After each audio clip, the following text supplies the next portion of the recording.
સરકારી કચેરીમાં જતા સામાન્ય નાગરિકોને સૌથી મોટી મુશ્કેલી કઈ કાઉન્ટર પર જવું અને પ્રક્રિયા ક્યાંથી શરૂ કરવી તે સમજવા પડતી હોય છે. ખાસ કરીને આરટીઓ જેવી વેસ્ટ કચેરીમાં લોકોને પૂછપરછ, લાંબા લાઇનો અને એજન્ડોને સહારે કામ કરવાની ફરજ પડતી હતી. પરંતુ હવે રાજકોટ આરટીઓએ આ સમસ્યાનો ટેકનોલોજી આધારિત ઉકેલ શોધ્યો છે. શહેરમાં પ્રથમવાર આરટીઓ કચેરીમાં સ્માર્ટ નેવિગેશન સિસ્ટમ શરૂ કરવામાં આવી છે, જેમાં અલગ અલગ સેવાઓ માટે કલર કોડેડ એરો અને સ્ટીકર લગાવવામાં આવ્યા છે. હવે અરજદારે માત્ર પોતાના કામનો કલર ઓળખવાનો અને એરોનો અનુસાર રહેશે. રાજકોટ આરટીઓ હવે વધુ સ્માર્ટ અને લોકો માટે સરળ બની રહ્યું છે. અરજદારોની હાલાકી ઘટવા માટે આરટીઓ તંત્ર દ્વારા એક અનોખી અને આધુનિક પહેલ કરવામાં આવી છે. કચેરીમાં હવે સ્માર્ટ નેવિગેશન સિસ્ટમ અમલમાં મુકાઈ છે, જેના કારણે લોકોને ઓફિસમાં અહીં ત્યાં ભટકવું કે કોઈને પૂછવું નહીં પડે. આ નવી સિસ્ટમ અંતર્ગત કચેરીના અલગ અલગ વિભાગોમાં જુદા જુદા રંગના એરો સ્ટીકર લગાવવામાં આવ્યા છે.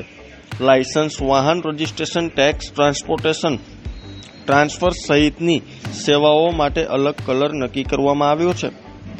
અરજદારે માત્ર પોતાની કામગીરી માટેનો કલર ઓળખવાનો રહેશે અને ત્યારબાદ ફ્લોર પર દર્શાવવામાં આવેલા એરોને ફોલો કરતા તેનો સીધા સંબંધિત કાઉન્ટર સુધી પહોંચી શકશો.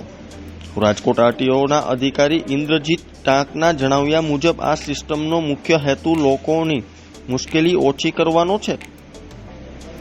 અગાઉ લોકો વારંવાર પૂછપરછ બારી પર જઈને માહિતી લેતા હતા અથવા પછી ગેરસમજને કારણે મોટી ખોટ ખાતા હતા. તો ત્યારે જુઓ અમારો ખાસ અહેવાલ. ઇન્દ્રજીત ટાંક, આરટીઓ રાજકોટ. આરટીઓ રાજકોટ દ્વારા સ્માર્ટ નેવિગેશન સિસ્ટમ ઊભી કરવામાં આવેલી છે. તેમાં તમારે કોઈપણ પ્રકારની સર્વિસ લેવાની હોય તો તમારે કોઈપણ પૂછપરછ બારીએ પૂછવાનું રહેતું નથી. આપ જ્યારે ગેટથી એન્ટર થાવ ત્યારે નીચે સ્ટીકર લાગેલું હોય છે કે આપને કઈ પ્રકારની સર્વિસ લેવાની હોય છે. તેમાં અલગ અલગ કલર હોય છે, white and black, blue and black, red, black.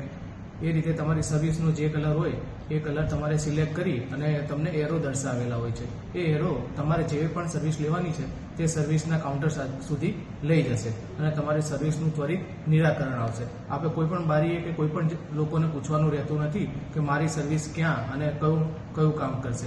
આપણે ખાલી એરોને જ ફોલો કરવાના છે અને આપનું જે કામગીરી થાય છે ત્યાં ટેબલ સુધી પહોંચી જશો.